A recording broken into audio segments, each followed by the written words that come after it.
जी कौन? जी मैम, मैं वो अपने भाई से मिलने आया हूँ। भाई?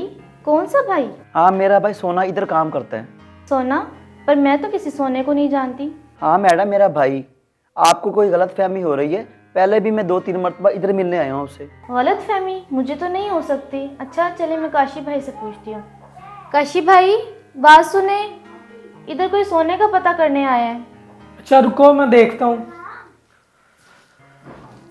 कौन आया डोर पे। ताहिर तुम? जी काशी भाई, वो मैं अपने भाई सोने से मिलने आया हूँ। तो ताहिर बाहर क्यों खड़े हो, अंदर आ जाओ। पर काशी भाई, ये कौन है? सोना पूछ रहे हैं जिसका। मैं तुम्हें बताता हूँ, तुम आ जाओ ताहिर, अंदर आ जाओ।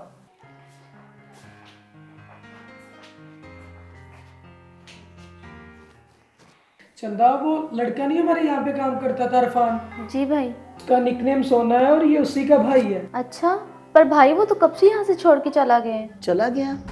लेकिन कहाँ चला गया? वो मैं आपको बताने वाला था। वो दरअसल मैंने और चंदा ने प्लान भी बनाया था कि हम आप लोगों के विलेज चलते हैं, लेकिन मेरे पास आपका एड्रेस नहीं था और मैंने कोशिश की कि मैं आपको कॉल भी करूं, लेकिन जो नंबर मेरे पास था वो बंद था और आप लोगों से रब्ता भी मुमकिन ना हो सका। लेकिन वो गया किधर? हुआ क्या उसे? ताहिर, मैं तुम्हें सब बताता हूँ। वो तुम्हारा भाई सोसाइटी के कुछ गलत लड़कों में उठने बैठने लगा था, जिसकी वजह से उसकी संगत भी खराब हो गई और वो नशे की वजह से। नशे की वजह से? पर हुआ क्या है मेरे भाई को? हुआ तो कुछ भी नहीं, बस उसे नशे की गंदी लत लग गई और मैंने उसे समझाया कि तुम मेरे छोटे भाई की तरह हो और गांव में जो तुम्हारी फैमिली है वो तुम पे डिपेंड करती है, पर वो हमारी एक भी बात सुनने को तैयार नहीं था। हाँ भाई, उसने तो हमें ब्लैकमेल करना शुरू कर दिया था और साथ घर में चोरी भी करता था। चोरी? लेकिन मैं ऐसी हरकतें क्यों करता था? मैं तो भाई उसे आपके हवाले करके चला गया था। छोड़ के तो आप यहाँ पे गए थे, लेकिन उसकी इन हरकतों की वजह से हमने उसे जॉब पे निकाल दिया। क्या? लेकिन भाई आपको उसको जॉब से नहीं निकालना चाहिए था। अगर उसे जॉब से ना निकालते तो क्या करते? वो हमें इतना ज्यादा तंग करता था, आधी आधी रात को घर पे आता और अगर हम उसे कुछ काम भी बोल देते तो इतनी ज्यादा बदतमीजी करता था हमारे साथ। हाँ भाई, आप बिल्कुल सही कह रहे हो। हमने तो उसे अपना छोटा भाई समझा हुआ था और हमने तो उसे कभी मुलाजिम समझा ही नहीं है। नहीं काशी भाई, मैं बहुत शर्मिंदा हूँ। ताहिर, तुम्हें शर्मिंदा होने की जरूरत नहीं है। तुम बताओ, खैरियत से ही आए थे यहाँ पे? काम तो था, लेकिन सोना तो मुझे मिला नहीं और मैं भी चलता हूँ। चलता हूँ? किधर चलता हूँ? तुम मुझे बताओ ना क्या काम है, और तुम मुझे काफी परेशान भी लग रहे हो। हाँ भाई, परेशान तो हूँ। वो असल में बाबा की तबीयत बहुत ख़राब है, तो उनके इलाज के लिए पैसे नहीं थे, तो मैंने सोचा कि शहर चलता हूँ, सोना से जाके मिलता हूँ और कुछ पैसे ले आता हूँ उनके इलाज के लिए। तो इसमें कौन सी बड़ी बात है, आप मुझसे पैसे ले लो। वैसे भी मैं आप लोगों को अपने भाइयों की तरह समझता हूँ।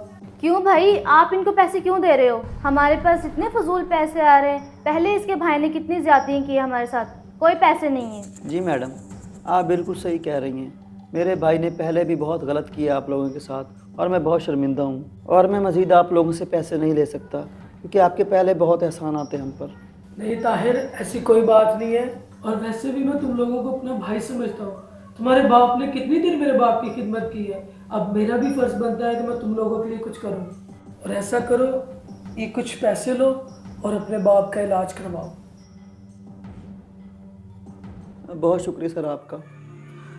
इन पैसों की वजह से मेरे वालिद साहब का इलाज हो जाएगा, तो सर आपके पहले भी बहुत एहसान है हम पर। पता नहीं मैं आपके एहसान चुका पाऊँगा या नहीं। देखो, एहसान वाली कोई बात नहीं है। मैंने पहले भी कहा कि तुम मेरे भाइयों की तरह हो, और आइंदा भी किसी चीज़ की ज़रूरत हो तो तुम मुझे ज़रूर बताना।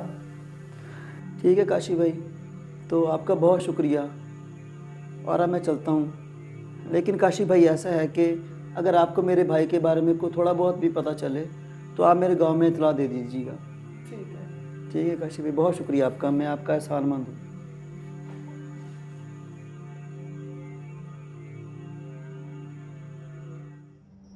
क्या है काशी भाई ये सब? आपने उससे इतने सारे पैसे फजूल में दे दिए।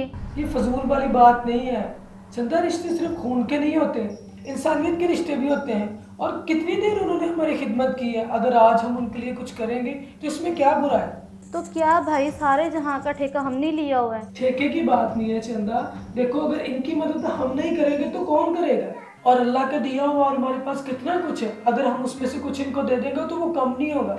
और वैसे भी अल्लाह का फरमान है कि अगर तुम अल्लाह की राह में कुछ खर्च करोगे तो वो इस दुनिया में 10 गुना और आखिरत में 70 गुना तुम्हें देगा। बेशक आपने सही कहा, आपने ये करके बहुत अच्छा किया है। जी गाइस, ये तो हमारा आज का मैसेज उन लोगों के लिए जिनके पास बहुत ज़्यादा रिज़्क होने के बाद भी वो गरीबों की मदद नहीं करते। और यकीनन ये अल्लाह का फरमान है कि अगर तुम अल्लाह की राह में कुछ भी खर्च करो तो वह इस दुनिया में तुम्हें 10 गुना और आखिरत में 70 गुना देगा। और वैसे भी अल्लाह की राह में खर्च करने से रिज़्क कम नहीं होता, बल्कि रिज़्क और बढ़ता है। हमारे चैनल को लाइक करें, शेयर करें और प्यारे प्यारे कमेंट्स कर दीजिए। हाँ, अगर आपके माइंड में कोई भी अच्छी स्टोरी है तो गाइस हमें कमेंट में लाजमी बताएं। तब तक के लिए अल्लाह अल्लाह हाफिज़। हाफिज़।